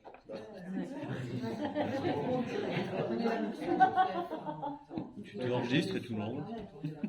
Oui, je me dis, être accompagné de manière collective et avoir l'occasion de vraiment se poser ces questions, sans échappatoire, on va dire, enfin, même s'il y a des échappatoires. C'est bien plus qu'une recherche Google. C'est quand même chouette parce que le savoir, on pourra toujours l'acquérir d'une manière ou d'une autre. Tout à fait. On y va. Je vous invite à prendre une grande inspiration. À expirer, à vous relâcher, à détendre, s'il y a besoin d'être, et à vous rendre disponible à vous-même. Maintenant, vous devenez de plus en plus fort à ça. Je suis sûr que vous avez déjà la représentation du système, de vos émotions à l'intérieur de vous, votre cœur ou autre chose. Et vous pouvez d'ores et déjà vous poser simplement cette question. Est-ce que la phrase que je vais entendre là est plutôt vraie ou fausse? Est-ce que c'est quelque chose auquel je crois émotionnellement ou pas? 1. L'amour qu'on me prodigue est insuffisant. Vous vous dites que l'amour qu'on vous prodigue vous a prodigué n'était pas suffisant? Oui, plutôt non. Personne ne me comprend vraiment. Est-ce que vous dites que on ne peut pas vous comprendre vraiment? Plutôt oui, plutôt non. 3. Je suis souvent attiré par des personnes froides qui ne peuvent pas combler mes besoins. Vous avez l'impression d'être régulièrement attiré par des personnes froides qui ne peuvent pas vous apporter la chaleur dont vous avez besoin. Entre autres. Plutôt oui, plutôt non. 4. Je n'ai pas de contact véritable, même avec les personnes très proches de moi. Est-ce que vous avez l'impression que les contacts que vous avez ne sont pas suffisamment véritables, authentiques, intimes, profonds, même avec les personnes proches de vous? Plutôt oui, plutôt non. 5. Personne n'a jamais vraiment voulu partager ce qu'il était avec moi. Personne ne s'est jamais vraiment intéressé à ce qui m'arrivait. Est-ce que, à l'intérieur de vous, ça y croit? Est-ce que vous avez des références dans le passé qui vous amènent à penser ou à vous raconter ça aujourd'hui? Plutôt oui, plutôt non. 6. Je ne reçois pas de chaleur, de tendresse ou d'affection de qui que ce soit. Est-ce que vous dites que vous êtes exempt de chaleur, tendresse, d'affection de qui que ce soit? Plutôt oui, plutôt non. 7. Personne ne m'écoute vraiment ou n'est sensible à mes besoins et à mes sentiments véritables. Est-ce que c'est quelque chose qui s'est raconté en vous? Plutôt oui, plutôt non. 8. J'ai du mal à laisser une personne me guider ou me protéger, même si c'est là mon désir le plus cher. Est-ce que vous avez l'impression que parfois vous avez du mal à laisser une personne vous guider ou vous protéger, alors que c'est ce que vous désirez? Plutôt oui, plutôt non. 9. J'ai du mal à accepter qu'on m'aime. Est-ce que quand vous sentez que vous êtes aimé ou qu'on dit qu'on vous aime, est-ce que vous avez du mal à accepter? Plutôt oui, plutôt non. 10. Souvent, je suis seul. Est-ce que vous avez l'impression d'être plus souvent seul en lien avec les autres? Plutôt oui, plutôt non.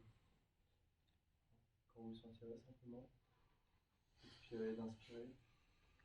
Je peux vous mettre en énergie et de remercier votre cœur de répondre autant à vos questions, ce qui vous permet de prendre conscience à quel point ce schéma vous affecte dans votre vie.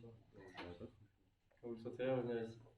C'est surprenant, hein, parfois, on ne croit pas du tout intellectuellement à ces phrases, on nous les dirait, on serait là en mode... mais quand on questionne vraiment... Ouais, nos cœurs, nos émotions... Sur un truc, là, je l'ignorais complètement. Ouais. Je vous le dis dès maintenant, parce que je pourrais vous le dire à la fin, mais en vrai c'est intéressant d'analyser les schémas aussi avec ce prisme-là. Il y a vraiment 3 manières de réagir face à ces schémas. Soit vous êtes dans la capitulation, ça veut dire vous ne croyez pas que vous pouvez vous raconter autre chose, vous ne voulez pas vous raconter autre chose, parce qu'on a vu avant. Soit vous êtes dans la capitulation et vous dites bon bah on m'a abandonné, on m'abandonnera toujours et c'est comme ça, et tant pis, c'est pas grave. Je ne vais pas chercher à changer ça, de toute façon c'est sûr et certain. Donc ça, c'est des gens qui capitulent. Vraiment, ils ont abandonné l'idée que peut-être ça pourrait être différent. C'est la résilience. La résilience. Oui. La résilience. Bah, ce qu'on cherche, c'est la résilience. Mais du coup, la fuite, ça peut aider. Parce que si on n'a pas les armes, il vaut mieux fuir Et qu'affronter un truc. Mais parfois, des gens qui ont un schéma. Pardon ? Non, parce que la résilience, c'est de réussir à transformer la blessure et d'en faire quelque chose. Par contre, là, c'est plutôt de la fuite, c'est pas de la résilience. Mais la fuite peut permettre à des gens d'être résilients dans la mesure où il leur donne du temps et de l'espace pour peut-être revenir avec des meilleures armes ou un soutien dans ce qu'on voit. En tout cas, du coup, il y a la fuite, il y a la contre-attaque, c'est le fait de se mentir à soi-même et de se dire non, c'est faux, c'est l'inverse, alors qu'au fond, c'est très bien qu'émotionnellement. Vous vous rappelez, Paulo, il vous a parlé de cette personne qui avait absolument tout dans la vie, une voiture, etc. Et qui s'est quand même retrouvé pendu alors qu'il était notaire, etc. Il y a de fortes chances que les gens qui étaient surpris autour de lui ont été surtout surpris de se dire qu'est-ce qu'il pouvait se raconter pour en arriver là. Il y a des gens, par exemple, dans le milieu du spectacle, qui ont carence affective, qui pensent qu'ils sont méprisables, qu'ils sont pas aimables, et qui justement font tout ce qu'ils font au quotidien pour avoir des preuves de l'inverse, parce qu'il faut bien compenser le fait qu'au quotidien et non-stop, ils n'arrêtent pas de se mépriser, de penser qu'ils sont méprisables. Et parfois d'avoir un syndrome de l'imposteur. Enfin, vous voyez, parfois on va chercher à l'extérieur ce dont on a le plus manqué, mais on a quand même l'impression d'en manquer en permanence. D'autres choses vite fait sur les carences affectives, il y en a qui veulent dire quelque chose? Témoignage ou une réflexion, une question? Bah, je pensais pas que ce genre de truc que je me racontais c'était lié à ça. Oui, c'est vrai que parfois on se dit tiens. Parce que j'ai pas eu l'impression d'en avoir eu des carences. Mais moi j'ai découvert, enfin conscience du fait que j'ai été négligé quand j'étais petit Ouais, c'est ça. en faisant mon diagnostic. Avant, j'aurais jamais dit que j'étais négligé, j'étais en mode ouais, notre père n'était jamais là, mais on se débrouillait, on a gagné de l'autonomie, de l'indépendance. Oui, enfin, on était quand même négligé. On se disait que dans tous les cas, on était livré à On nous-mêmes. compense en disant ça. Effectivement, si on va gratter derrière, on découvre qu'effectivement. Ah ouais. Et donc c'est vrai que le diagnostic schéma, ça peut être très bien parce que ça peut faire prendre conscience de choses qui sont un peu sous-jacentes depuis très longtemps. Et c'est ok, c'est comme le requête intensif point, c'est comme la croyance militaire de tout à l'heure. Ouais. Voilà, donc on avance. Yes. Autonomie. Si on nous raconte des choses sur notre autonomie qui ne poussent pas à vraiment nous sentir autonomes ou pas d'une manière saine. Dépendance. Dépendance, ouais. Il y a un schéma qui s'appelle dépendance dans les deux. Bravo Félicien. Dépendance.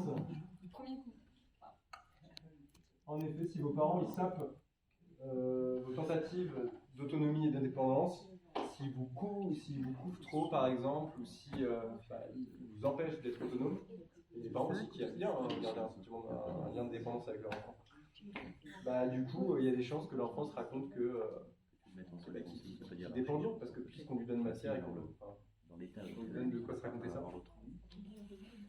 On va chercher tout de suite l'autre et après si vous voulez on fera le diagnostic des deux en même temps, ça ira un peu plus. Ouais, Du coup, dépendance quoi d'autre? Quel autre type d'histoire ou de croyance on pourrait se raconter sur nous-mêmes qui nous empêcherait d'être autonomes?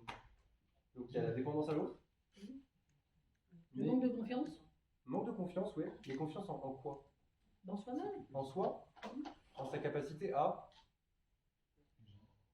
agir dans des actions où tu viendras autonome. agir, à faire sans risquer de perdre, déranger, de perdre, d'échouer. Il y a un peu de ça, mais l'idée c'est vulnérabilité. C'est le nom du schéma. C'est le fait de craindre en permanence de ne pas être suffisamment solide et d'avoir peur de s'effondrer, d'avoir peur de. Voilà. Donc c'est pareil, c'est lié à l'autonomie. Mais là, c'est pas tant je dépends des autres, c'est plus en mode je suis incapable, je suis vulnérable, il faut absolument que je me protège en permanence, qu'on me protège parce que de toute façon, moi je suis incapable de me protéger. Vous voyez ce genre de phrase-là. Hop, je vous le mets, dépendance ici, vulnérabilité. Et du coup, vous devez peut-être vous rendre compte qu'il n'y a pas que vos parents qui vous racontent des histoires.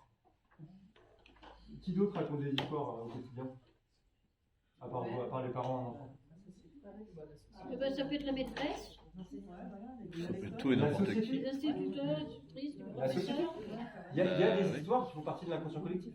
Ouais. Il y a des contes qu'on raconte aux enfants. Ouais. Il y a des Disney, etc. Et on se rend bien compte qu'en fonction des histoires, et même pas que des histoires, des phrases qu'on nous dit au quotidien, si on vous dit au quotidien, vous êtes vulnérable, vous risquez de vous effondrer, vous n'êtes pas fort, vous n'êtes pas solide, vous ne pouvez pas vous en sortir tout seul,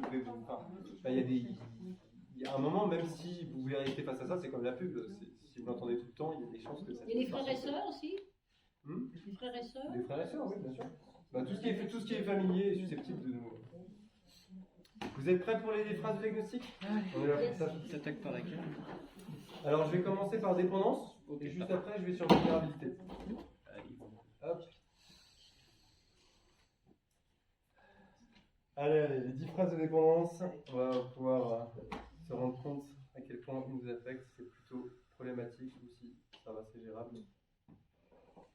Voilà, vous l'avez déjà fait, l'inspiration, vous rendez disponible, visualisez votre centre des émotions, votre cœur, et vous vous adressez à cette partie-là de vous-même et vous vous demandez, est-ce que cette phrase, elle résonne en moi comme quelque chose de vrai, comme quelque chose d'un peu faux? Petit 1. Je me sens plus comme un enfant que comme un adulte devant mes responsabilités quotidiennes. Est-ce que vous avez l'impression de vous sentir plus comme un enfant qu'un adulte devant vos responsabilités quotidiennes? Plutôt oui, plutôt non. 2. Je ne peux pas me débrouiller seul. Est-ce que vous voyez parfois que seul vous ne pouvez pas vous débrouiller? Est-ce que vous y croyez? Oui. Non. 3. Je ne peux pas surmonter des difficultés par moi-même. Est-ce que vous avez l'impression? Est-ce que vous croyez que les difficultés que vous rencontrez, vous ne pouvez pas les surmonter par vous-même? Oui. Non. 4. On peut s'occuper de moi mieux que je ne peux le faire moi-même. Est-ce que vous pensez que les autres font toujours mieux que vous pouvez vous occuper plutôt oui, plutôt non. 5. J'ai du mal à entreprendre de nouvelles tâches s'il ne se trouve personne pour me guider. Est-ce que vous dites que sans personne pour vous guider, vous arriverez pas à entreprendre de nouvelles tâches? Plutôt oui, plutôt non. 6. Je fais tout de travers. Est-ce que vous avez l'impression que vous êtes trop maladroit pour faire les choses correctement? Plutôt oui, plutôt non. 7. Je suis incompétent. Est-ce que vous vous surprenez parfois à vous dire ou à vous raconter que vous n'êtes pas assez compétent? Vous êtes même incompétent? Plutôt oui, plutôt non. 8. Je manque de sens commun. Vous avez l'impression de manquer de sens commun? C'est quelque chose que vous dites? Plutôt oui, plutôt non. 9. Je ne peux pas me fier à mon jugement. Est-ce que votre jugement vous ne trouvez pas fiable? Plutôt oui, plutôt non. 10. Le quotidien me dépasse, m'écrase. Vous avez l'impression que votre quotidien vous dépasse et vous écrase? Plutôt oui, plutôt non. Avant de passer à la vulnérabilité, vous pouvez simplement vous rendre compte de si vous avez eu plus de 5 oui ou moins de 5 oui. Simplement écrire ça et remercier la part de vous-même qui vous permet d'y répondre. Et on va pouvoir passer sur 10 autres phrases. Petit 1. Je ne peux pas échapper à l'impression d'un danger imminent. Est-ce que, à l'intérieur de vous, il y a une partie de vous qui a l'impression qu'il y a un danger imminent en permanence auquel vous ne pouvez pas échapper? Plutôt oui, plutôt non. Je pense que la catastrophe peut survenir à tout moment. 2. Est-ce que vous pensez que une catastrophe peut survenir à tout moment? Plutôt oui, plutôt non. 3. J'ai peur de l'indigence de devenir un itinérant, un SDF, sans domicile fixe. Est-ce que vous avez peur de vous retrouver à la rue? Plutôt oui, plutôt non. 4. J'ai peur d'être attaqué par un criminel, un voleur, un agresseur, etc. Oui, non, est-ce que c'est une peur qui est récurrente, que vous croyez? Ou est-ce que c'est quelque chose qui vous est assez étranger? Plutôt oui, plutôt non. 5. J'ai peur de tomber gravement malade bien que mon médecin me juge en santé. Est-ce que vous avez peur de vous retrouver en situation de maladie alors que, apparemment, vous êtes en bonne santé, vous vous sentez en bonne santé, qu'on vous dit en bonne santé? Est-ce que vous avez quand même cette peur-là? Plutôt oui, plutôt non. 6. J'ai peur de prendre seul l'avion, le train, ou n'importe quel autre transport en commun. Plutôt oui, plutôt non. 7. Je fais des crises d'anxiété. Est-ce que vous croyez que les crises d'anxiété, c'est quelque chose que vous faites, que vous pouvez faire régulièrement et qui risque de vous tomber dessus? Plutôt oui, plutôt non.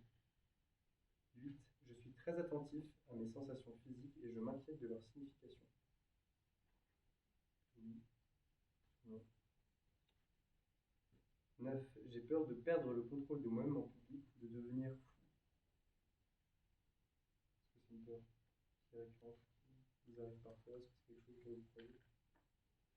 Vous risquez de perdre le contrôle de vous-même en public? Plutôt oui, plutôt non. 10. J'ai peur de la ruine, de me retrouver sans du tout. Oui. Ou plutôt non. Quand vous sentirez, simplement revenir ici. Je vous remercie votre cœur de vous permettre de répondre à ces questions, de vous rendre compte à quel point ce schéma vous affecte. Et si vous le souhaitez, et moi je le souhaite, de partager peut-être une petite réflexion, un témoignage, quelque chose qui vous est venu en faisant le diagnostic. Il y a des choses que tu peux ressentir, mais que tu ressens plus aujourd'hui. Oui, il y a aussi l'étude, et du coup c'est très bon signe, c'est ce que disait tout à l'heure Catherine. Excuse-moi. C'est que plus vous êtes avancé dans votre parcours, on va dire, de développement personnel, de résilience ou autre par rapport à des choses qui ont pu être traumatiques, et plus vous allez vous dire, ah tiens, ça c'est vrai qu'il y a une époque où je me le racontais, mais finalement grâce à ça, grâce à ci, grâce à cette personne. Finalement, c'était plus facile de traiter celles qui sont tout en haut que celles qui sont à la base, celles qui sont plus profondes. Exactement, exactement. Imaginez quelqu'un qui au quotidien se dit qu'il n'a pas de sécurité de base, il craint pour sa vie au quotidien, il est dans la survie. Et, je me rappelle à 18 ans, je me suis trouvé un peu à la rue en rupture familiale, et on m'a dit, t'as pas 25 ans, t'as pas le droit au RSA. Donc, globalement, c'est simple, soit tu trouves un travail, soit tu m'en dis, mais tu peux te sauver, la société ne va pas s'assurer que tu aies de quoi survivre. C'est à toi de faire ton mieux et tu as de la chance, tant mieux. Si tu arrives bien, tant mieux. Demandiez les dates. Bref, quelqu'un, à ce moment-là de ma vie, j'avais tellement de complications par rapport à ma sécurité de base, j'étais tellement dans des histoires qui étaient à la sécurité de base, que ça sert à rien d'aller me demander ce que je pense de moi-même, est-ce que j'aurais pas une vision qui pourrait être plus saine sur ma personne, tout. Enfin, si, ça peut être utile, mais il y a des choses qui sont prioritaires et plus impactantes au quotidien. Si on veut même, on peut même se rendre compte que c'est faux et vrai à la fois, hein, mais on peut tous avoir toutes ces croyances, mais vous vous rendez bien compte que ça touche plus les pauvres en général, les gens qui ont vraiment manqué de liens, d'affection de personnes, avec qui être en relation, de sécurité, à manger ou autre, et que ça, vous allez voir, c'est plutôt des choses qui sont des problèmes de riches, ou d'enfants gâtés, ou de gâtés. Ce qui n'est pas mal en soi, il n'y a pas des schémas qui sont moins bien que d'autres fois, mais en tout cas, l'épigénétique et l'environnement influent beaucoup sur le type de schéma qu'on va avoir. Je veux dire que méfiance et abus, c'est plus pour des personnes qui ne sont pas généreuses. Non, n'importe qui peut être abusé de n'importe quelle famille. Mais imagine, tu grandis dans un quartier difficile, il y a quand même plus de chances que tu développes cette croyance et ces histoires-là. S'il y a des agressions au quotidien, en tout cas dans nos quartiers, il y a de fortes chances quand même que ça se développe. Mais oui, on peut avoir tous les schémas et on peut avoir tous les schémas quel que soit notre vie. Et l'inverse, c'est vrai aussi, le fait d'avoir ce schéma, le fait d'avoir un certain schéma te maintient aussi dans une situation. Exactement. C'est vraiment un cercle vicieux, hein, les schémas, mais on a besoin de cohérence, on a besoin d'histoire. Donc c'est ok, même si c'est douloureux, même si ça te fait souffrir, même si on les répète, c'est ok les schémas parce qu'on a besoin d'histoire. On ne peut pas se passer d'histoire et qu'on les remplace petit à petit. J'ai autre chose. Oui. Si, quand tu fais l'exercice, pour moi c'est plutôt non, tu vois. Ouais. Mais est-ce que si je pense à quelqu'un qui est proche de moi, à chaque fois, si tu veux, je fais la bascule. Bah oui. Normal. Ah mais moi aussi, quand je me pose ces phrases, je me rends compte, qu'est-ce que j'ai entendu cette personne se dire ça ou cette personne se dire ça. Et même là, depuis le début de la formation, il y a des phrases comme ça que je vous ai entendu dire ou avec lesquelles je vous ai entendu travailler en protocole. Donc en 1, tu as fait la dépendance et en 2, la vulnérabilité. Oui, exactement. Voilà, ça fait beaucoup. Et puis en vrai, si vous commencez à saturer, on peut aussi passer totalement sur un plan intellectuel et je vous dis les phrases. Non, c'est très bien. Non, c'est très bien. Par exemple, je vais souvent dire, oh, je ne suis pas capable de faire ci, je ne suis pas capable de faire ça. Et quand j'ai fait l'exercice et que je me suis concentrée, ça n'a pas brillé autant que ça. Bah oui, c'est ça. Parfois, on se fait un film où on a des croyances sur nos croyances ou sur l'histoire qu'on se raconte. Ah d'accord, parce Et que quand je on va- le ballon, je me disais, bah non, en fait. Vous vous rappelez ce qu'il vous a dit Polo hier vous avez XY, l'équivalence complexe que vous avez fait, et Polo il vous a dit si ça vibre, c'est que c'est vraiment une croyance qui mérite d'être bossée avec. Si oui, c'est imitant, mais que ça vibre pas, globalement ce qu'il veut dire c'est est-ce que ça rejoint un de vos schémas ou pas. Enfin, moi c'est comme ça que j'ai entendu. Mais oui, moi, quand il y a des schémas qui m'affectent très peu, alors oui, certes, il y a des expériences évidentes là-dedans que je pourrais bosser, mais c'est pas la priorité. La thérapie des schémas, ça vous aide à prioriser quand vous accompagnez quelqu'un, à vous rendre compte de vraiment ce qui est le plus problématique pour lui, ce qu'il souhaite le plus changer en premier ou pas. Ouais, c'est pas mal. Ça rejoint la pyramide de Maslow ou les niveaux logiques, les niveaux logiques de Dix que vous verrez en maths. Voilà. On passe à la suite. On est presque. Il nous reste juste 2 niveaux avec chacun 2 schémas et après le dernier niveau avec un seul schéma. Estime de soi. Si on vous mine le moral au quotidien en vous disant que vous n'êtes pas assez, vous n'êtes pas suffisant, Dévaloriser. vous risquez de développer un schéma. Tu veux avoir confiance en toi si au quotidien Non, ça va miner la confiance. Ah oui. Et donc à la place, qu'est-ce que tu pourrais te raconter et croire sur toi? Dénigrement. Je suis nul. Je suis nul. Je me On dénigre. dévalorise. Oui, non, mais complètement. Et du coup, je suis dans une situation qui est une situation De tirer vers le bas. Tirer vers le bas. gagnant-gagnant ou... Bah non. Perdant. Je suis dans une situation de perdant ou perdant-gagnant, peu importe, mais en tout cas, moi, je me sens perdant. Je me sens moins. Et donc, c'est l'échec. C'est très simple, vous n'avez pas eu de bonne note à l'école parce que vous êtes par exemple dyslexique. À l'époque, il n'y avait pas d'accompagnement ASH ou autre. Enfin, vous voyez ce que je veux dire. Vous êtes sûr d'avoir développé un schéma d'échec. Parce qu'on va forcément vous dire des phrases qui vont vous amener à penser que vous êtes en échec, que vous avez moins droit au succès que les autres, ou en tout cas, l'échec c'est ce qui vous est réservé et c'est ce qui vous sera réservé. Enfin. Mais il y a des profs comme ça, ils ont perdu tout espoir concernant certains élèves et ils se disent non mais eux que ça sert même pas, ça sert à rien de tenter de faire quelque chose, parce que dans tous les cas, là, en général, ça vous ancre bien dans ce sentiment d'échec. Et du coup, l'autre schéma, lié à l'estime de soi, c'est...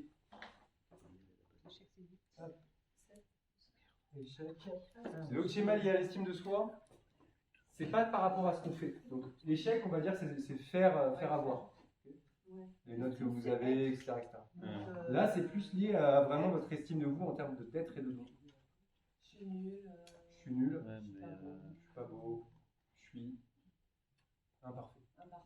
On va appeler ça un schéma d'imperfection. Ils appellent ça comme ça, mais en vrai, vous l'appelez comme vous voulez. Mais en effet, c'est ce que vous avez dit, la dévalorisation imperfection. Si on fait ce qu'on veut. C'est ce que vous avez dit, c'est la dévalorisation permanente, c'est le fait de ne pas se sentir à la hauteur, etc. Je vous dis les phrases. Yes. Alors ça c'est pour les phrases. On va commencer par l'imperfection et puis après on va aller sur l'échec. Et vous vous rendez bien compte qu'il y a des phrases comme ça, c'est beaucoup plus facile de les vivre si on lutte contre, si on est dans la contre-dépendance, que si on capitule complètement. Donc c'est vrai que parfois les gens qui contre-attaquent sont un peu dans une sorte de fuite de leur schéma et en même temps c'est ce qui leur permet d'atténuer le... Et comme l'acceptation, ça va mieux. Ouais. Enfin bref, franchement, les interactions entre les différents schémas, les interactions entre les personnes qui ont certains schémas et quels autres schémas elles activent. Une personne dépendante, par exemple, ira très bien avec une personne qui a des schémas d'abandon parce qu'elle va rassurer à la fois la personne qui a des schémas qui a l'abandon et en même temps, enfin bref. Il y a des couples comme ça à la fois où ils se tirent vers le haut parce qu'ils se racontent des choses qui quand même peuvent. Et il y a des couples où ils vont juste être amenés à se raconter encore plus qu'ils se racontent déjà, voire imperfection, vous êtes prêts?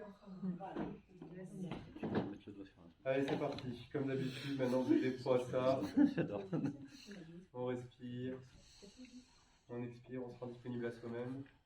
Et on laisse cette phrase résonner en nous. On se demande, est-ce que c'est quelque chose auquel je crois parfois? Je crois souvent, pas du tout. Petit 1. Aucun être ne pourrait m'aimer s'il me connaissait vraiment. Est-ce que vous dites que si on vous connaissait vraiment, on ne pourrait pas vous aimer? Plutôt oui, plutôt non. 2. Je suis fondamentalement médiocre et imparfait, indigne d'amour. Vous croyez médiocre, imparfait, indigne d'amour? Plutôt oui, plutôt non. 3. J'ai des secrets que je ne veux pas révéler, même à mes proches. Est-ce que vous avez l'impression qu'il y a des secrets que vous ne pouvez pas révéler même à vos proches? Plutôt oui, plutôt non. 4. C'est ma faute si mes parents n'ont pas pu m'aimer. Vous croyez que vous êtes responsable du fait que vos parents vous ont aimé ou non? Plutôt oui, plutôt non. 5. Je cache ma véritable personnalité qui est inacceptable. Je ne suis pas celui que je prétends être. Vous avez l'impression de cacher votre personnalité au quotidien et de jouer quelqu'un d'autre? Plutôt oui, plutôt non. 6. Je suis souvent attiré par des personnes, parents, amants, amis, qui me critiquent et me rejettent. Est-ce que vous avez l'impression quand même d'être souvent attiré par des personnes qui vous critiquent et vous rejettent? Oui, non. 7. J'ai souvent tendance à critiquer et à rejeter les autres, surtout ceux qui semblent m'apprécier. Est-ce que vous avez l'impression que dès que quelqu'un commence vraiment à vous apprécier, vous avez tendance à être assez critique et dans le rejet par rapport à lui? Ouais, plutôt oui, plutôt non. 8. Je dénigre mes qualités. Est-ce que vous arrivez à recevoir un compliment, à vous en faire? Ou est-ce que dès qu'on vous dit une qualité, vous dénigrez cette qualité ou vous-même? Plutôt oui, plutôt non. 9. J'ai énormément honte de moi-même. Plutôt oui, plutôt non. Souvent. C'est quelque chose que vous nourrissez, que vous cultivez, que vous alimentez. Oui, plutôt non. 10. L'une de mes plus grandes peurs est que l'on en vienne à découvrir mes défauts. Une de vos plus grandes peurs, c'est qu'on découvre vos défauts. Plutôt oui, plutôt non. Vous pouvez remercier votre cœur de répondre à ces questions. Vous pouvez vous rendre compte à quel point ces histoires vivent ou pas en vous. Et maintenant, on passe à l'échec. Petit 1. J'ai l'impression d'être moins compétent que d'autres dans des domaines où la performance est importante. Vous avez l'impression que globalement, dès que la performance est importante, vous êtes moins compétent que les autres? Oui. Non. 2. Je ne crois pas être capable de réussir. Vous avez l'impression? réussite, c'est quelque chose dont vous n'êtes pas capable. Plutôt oui, plutôt non. En tout cas, c'est quelque chose qui sera pour vous auquel vous croyez. 3. La plupart des gens de ma génération ont plus de succès professionnel que moi. Vous avez l'impression qu'à l'égard de votre génération, globalement, vous avez moins de succès que vous, plus de succès que vous. Plutôt oui, plutôt non. 4. Je n'ai pas eu de succès dans mes études. Plutôt oui, plutôt non. 5. Je ne me sens pas aussi intelligent que les gens que je fréquente. Plutôt oui, plutôt non. Mes échecs professionnels m'humilient. 6.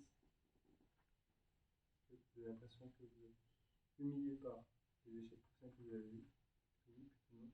La présence des autres me gêne car je ne me sens pas à la hauteur sur le plan professionnel. Oui. 8. J'ai souvent l'impression qu'on me croit plus compétent que je ne le suis en réalité. Parce que j'avais l'impression qu'on vous surestime assez souvent. Oui, plutôt non. 9. Je ne me sens pas possédé de talent particulier qui ait une quelconque importance. Oui, vous n'avez aucun talent particulier.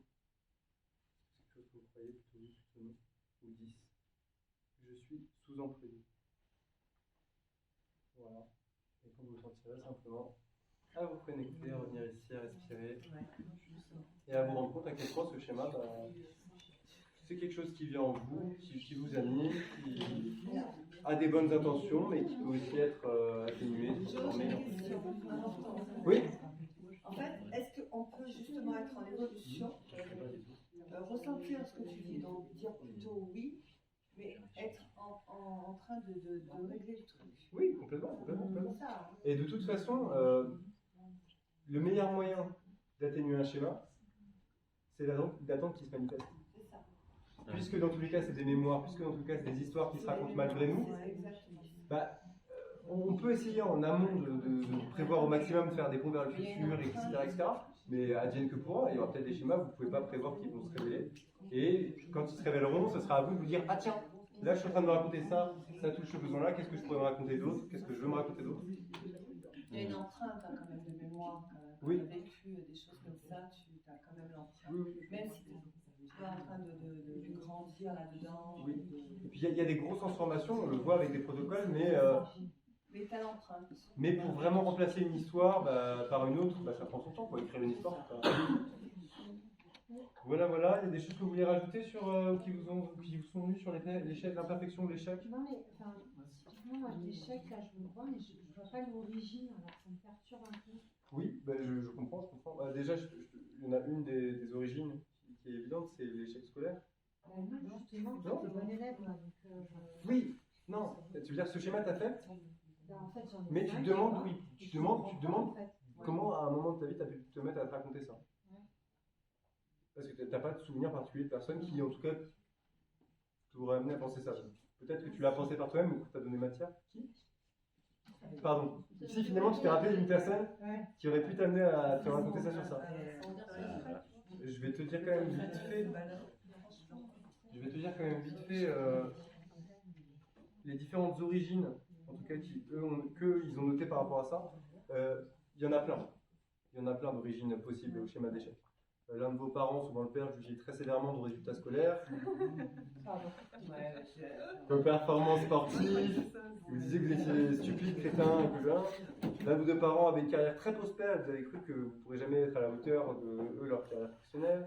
Vous avez l'impression qu'un ou les deux de vos parents étaient indifférents à votre succès. Vous le ressentez comme une menace. Enfin voilà, il y en a encore plein d'autres.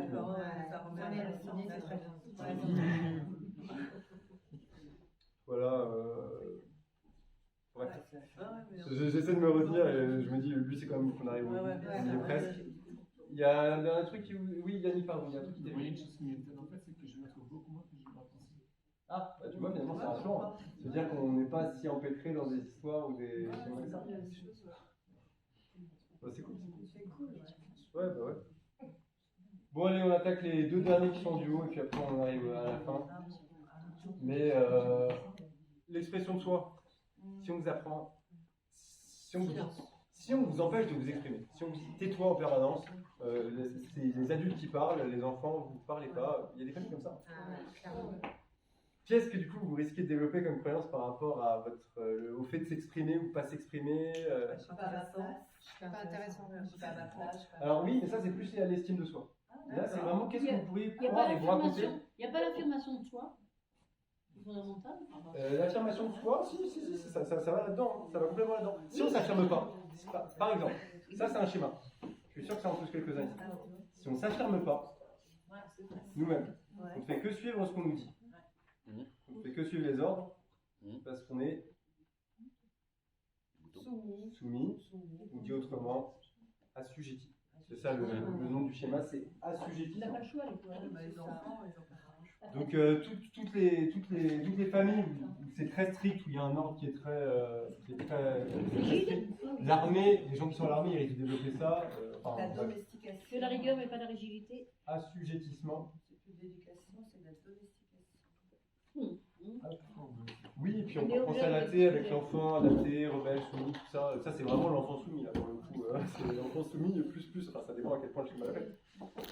Et du coup, l'autre, à part assujettissement, c'est toujours lié donc, à l'expression de soi. Mais là, pour le coup, on est moins dans le être et le don, avec l'assujettissement. On est plus dans le faire et l'avoir. Donc si on se dit que il faut qu'on s'exprime à la perfection, c'est qu'on a vis-à-vis de soi-même des attentes ou des exigences qui sont quand même un peu Mais c'est pour faire plaisir aussi. trop élevées. Mais c'est pour Perfectionniste, faire c'est plaisir. pas loin de ça. C'est exigence élevée. C'est pas exactement perfectionnisme, mais c'est un peu ça. C'est l'idée que c'est jamais assez. Moi, j'avais 19 sur 20. J'ai eu 19 sur 20 une fois en quatrième. Je suis allé voir ma mère, c'était pour premier 19 sur 20. Je fais maman, j'ai un 19 sur 20. Elle m'a fait, t'aurais pu avoir un. Exactement. Proche du but. Bah, Mais on c'est peut une ça. façon de... J'aurais pu me raconter plein de choses, mais à ce moment-là, ce que je me suis raconté, c'est bon, bah. Si c'est pas le top du top, elle s'en fout. Ah ouais. Moi, c'est ce que je me suis raconté comme un peu. Hein? T'as fait le top du top. Non, finalement, j'ai jamais eu de 20 après, à part en certificat. Mais voilà. Bref. Pareil, c'était la même chose. Assujettissement, on a dit, et exigence élevée. Alors, exigence élevée, je peux vous dire que j'en ai croisé en peine. Je suis sûr qu'il y en a pas mal dans le groupe. Hein. Parce que parfois, justement, c'est les exigences élevées qui nous poussent à aller chercher le meilleur, mais du coup, on n'en a jamais assez. Et Il y a une différence entre chercher le meilleur et tendre vers l'excellence. Il y a une différence entre chercher le meilleur et tendre vers l'excellence. Exactement. Il y a une différence entre s'attendre à l'excellence et tendre vers l'excellence. Est-ce que c'est quelque chose que vous dites, je ne peux que être excellent, sinon ça vaut rien? C'est le soi parfait, ça. Enfin, vous voyez, le mini-scénario, tout ça. Là, on se sacre. Ouais. Bon, on écoute les phrases, c'est les deux derniers schémas, et puis après, là, après ça, le plus dur est passé, et puis vous pourrez dire ce qui vous est venu, et peut-être, voilà, ce qui vous vient par rapport à vous-même, ce qui vous vient par rapport à vous-même, ce qui vous vient par rapport aux autres, et comment vous, quand vous entendez ces phrases, comment, quand vous entendez ces phrases, vous vous dites que vous pouvez accompagner des personnes, ou être accompagné vous-même. Voilà. Allez, on est parti. Il ne nous reste plus que 3 schémas. On y est presque. On a fait tout le chemin. Je vais prendre une inspiration. Vous mettre dans l'état qui vous semble le mieux dans l'instant présent. Et simplement laisser ces phrases résonner en vous. Éventuellement, vous poser ces questions à vous-même. Vis-à-vis de votre vue, vis-à-vis de votre schéma, probablement, d'assujettissement. Voilà, donc toujours en se représentant ces émotions, le sens de ces émotions, son cœur éventuellement. Petit 1. Je permets aux autres de me dominer. Est-ce que vous avez l'impression que vous permettez, peut-être trop souvent aux autres de vous dominer? Oui, plutôt non. 2. Si je n'accepte pas au désir des autres, j'ai peur qu'ils se vengent, qu'ils se fâchent ou qu'ils me rejettent. Est-ce que vous avez l'impression qu'au quotidien, la peur de ne pas accéder au désir des autres et qu'ils se vengent, se fâchent, se rejettent, c'est quelque chose qui vient en vous? Plutôt oui, plutôt non. 3. Quelqu'un d'autre a pris à ma place les décisions importantes de ma vie. Est-ce que vous avez l'impression que quelqu'un d'autre a pris les décisions les plus importantes de votre vie? Plutôt oui, plutôt non. 4. Je parviens difficilement à faire respecter mes droits. Est-ce que vous avez l'impression que c'est difficile pour vous de faire respecter vos droits? Les tiraillements du dilemme interne, plutôt oui, plutôt non. 5. Je veux toujours plaire et je recherche sans cesse l'approbation d'autrui. Vous avez l'impression que c'est quelque chose plutôt vrai, plutôt faux. 6. Je fais l'impossible pour éviter les confrontations. Est-ce que vous arrivez parfois de faire des choses absolument folles pour éviter les confrontations? Plutôt oui, plutôt non. 7. Je donne plus que je ne reçois. 8. Je ressens profondément la souffrance des autres. Ainsi, c'est toujours moi qui m'occupe de mes proches. Vous avez l'impression que vous vous occupez quand même plus souvent des autres que la plupart de vos proches, des gens que vous observez au quotidien. Plutôt oui, plutôt non. 9. Si je fais passer mes besoins avant ceux des autres, je me culpabilise.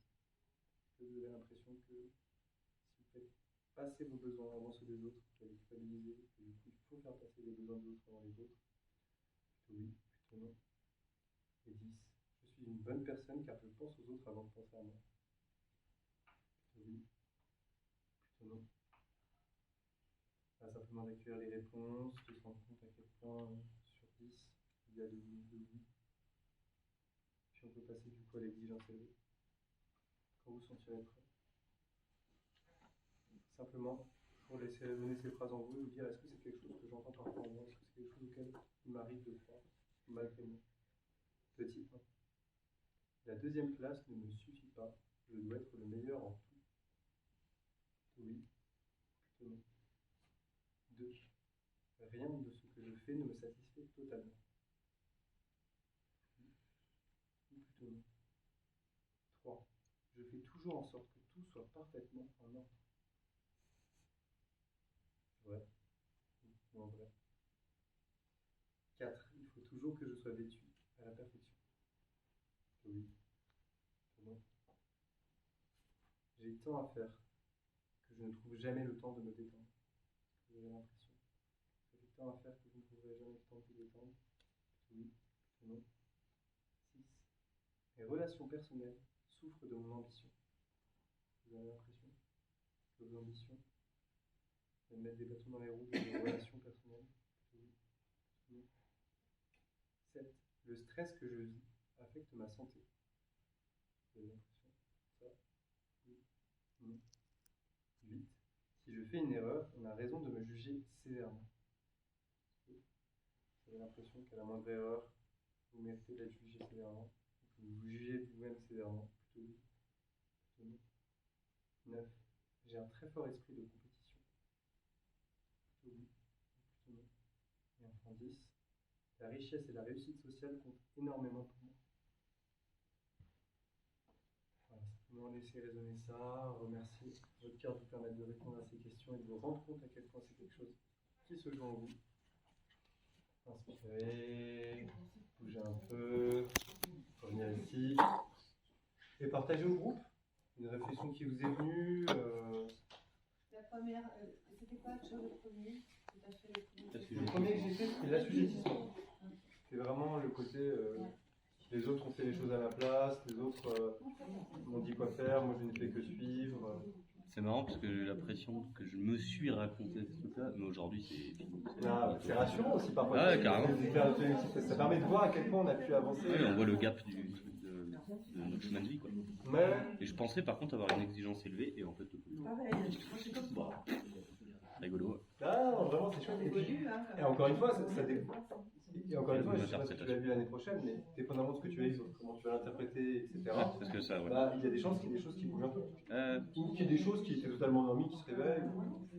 Ce qui compte encore une fois, c'est d'être attentif. En Si vous perpétuer voulez, l'évolution. vous ne pourrez pas éviter à vos enfants de développer des schémas. La seule chose que vous pouvez faire, c'est leur demander.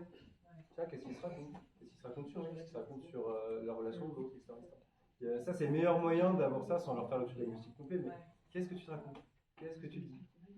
Si vous connaissez déjà les phrases, un peu les schémas, vous arriverez tout de suite à se dire ok, d'accord, c'est ce besoin-là qui a manqué d'être satisfait. C'est là où il y a le plus besoin d'un antidote. Il y a des réflexions qui vous sont venues concernant ces deux schémas, comment les accompagner ou d'autres choses? Non? Oui, c'est aller voir quelqu'un, mais te rends bien compte que tu vas pas proposer le même protocole, ou tu vas pas accompagner de la même manière quelqu'un qui a de l'assujettissement avec quelqu'un qui a de la méfiance et de l'abus.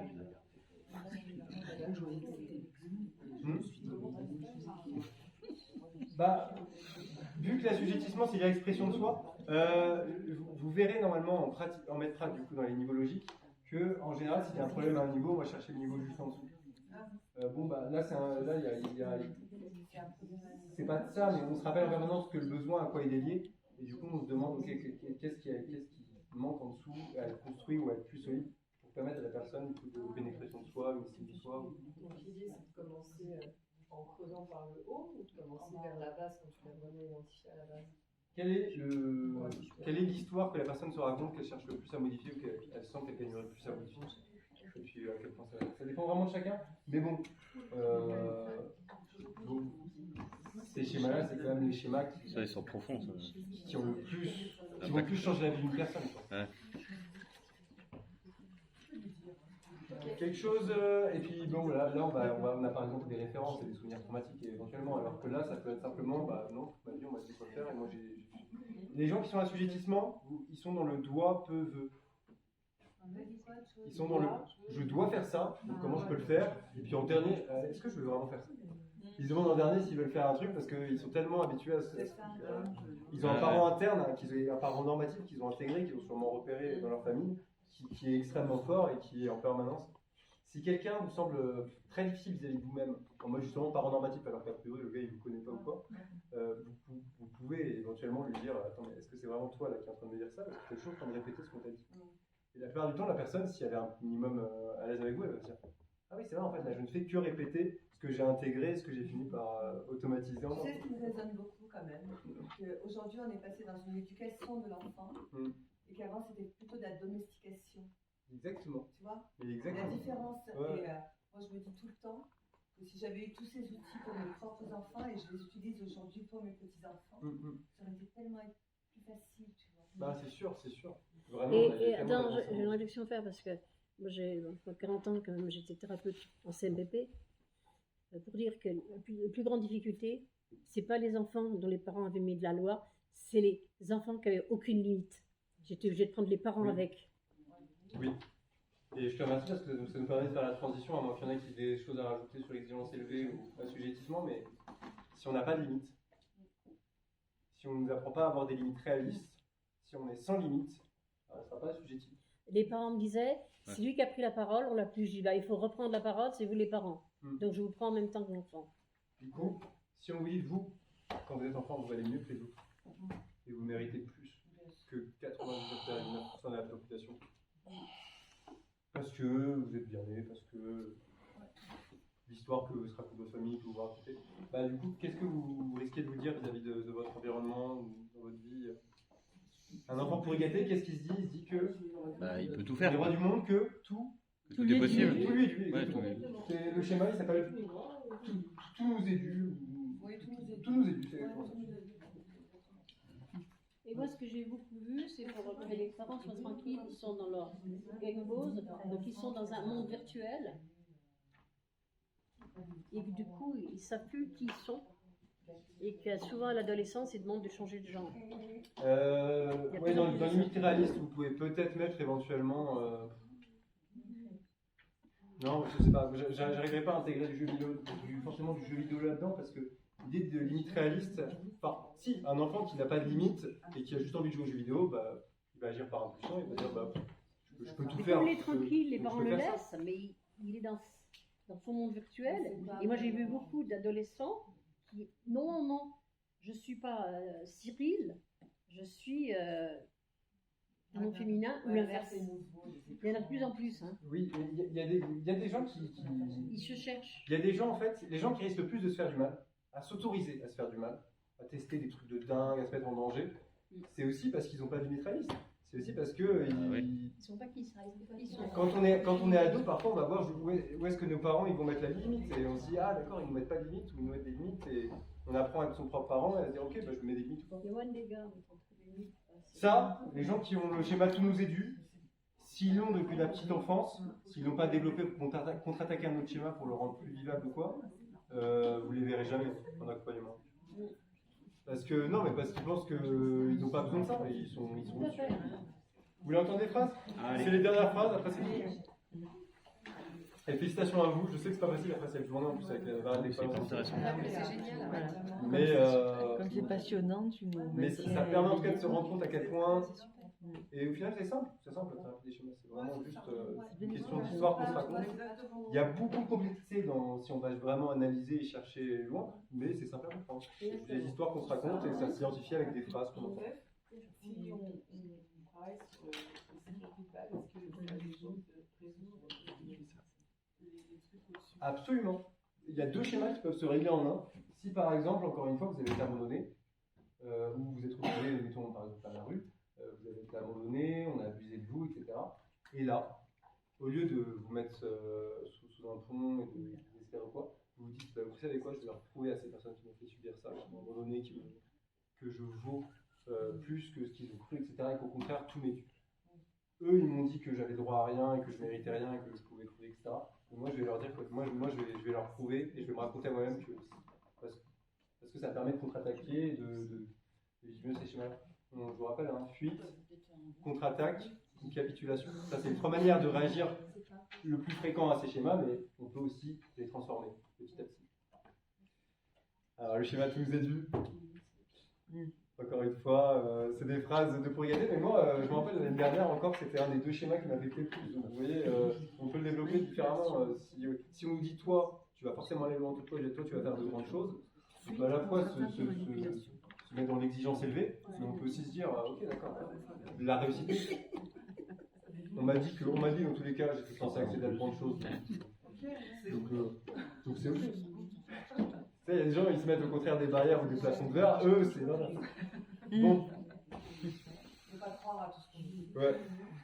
Alors, je vous invite du coup, encore une fois, à vous mettre dans l'état dans lequel vous préférez être pour entendre ces phrases. Est-ce que vous voulez vous les poser à vous-même ou pas? Et on est parti. Une inspiration pour ceux qui le souhaitent. On se rend disponible. C'est les 10 dernières phrases qu'on va laisser résonner en soi. On se rend compte à quel point ça nous touche, ça nous arrive. Le centre des émotions, le cœur, la manière de s'y adresser. Petit 1. Je tolère mal qu'on me dise non. Est-ce que vous sentez que quand vous avez une demande ou une attente vis-à-vis de l'autre, le non c'est vraiment quelque chose que vous avez du mal à digérer, à tolérer? Plutôt oui, plutôt non. 2. Je me fâche quand je n'obtiens pas ce que je veux. Parce que quand vous n'avez pas ce que vous voulez, votre première réaction c'est de vous fâcher. Vous vous dites que c'est normal. Plutôt oui, plutôt non. 3. Je suis spécial ou unique et on ne devrait pas m'imposer les contraintes habituelles. Est-ce que vous avez l'impression d'être spécial, unique, au-dessus de la norme, au-dessus de la moyenne, et qu'on ne devrait pas vous imposer des contraintes habituelles? Plutôt oui, plutôt non. 4. Mes besoins passent avant ceux de tous les autres. Passent en premier.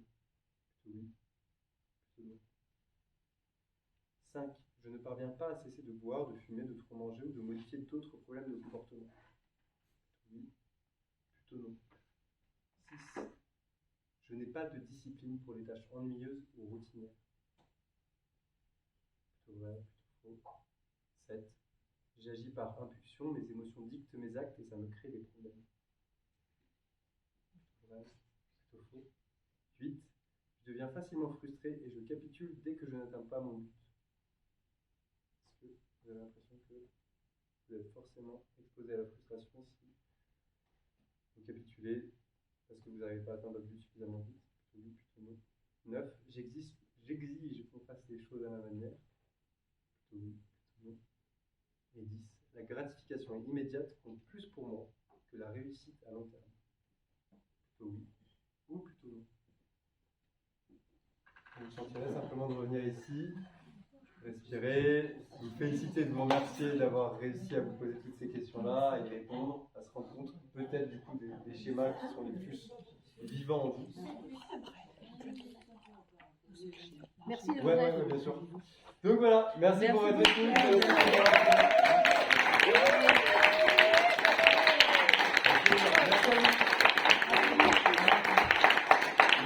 Merci à vous, je suis ravi de partager ça et je laisserai le bouquin disponible, il sera accessible dans la salle. Super. Vous pourrez le consulter, laissez-le juste sur place, ne le prenez pas avec vous. Mais voilà. Merci pour tout. Merci.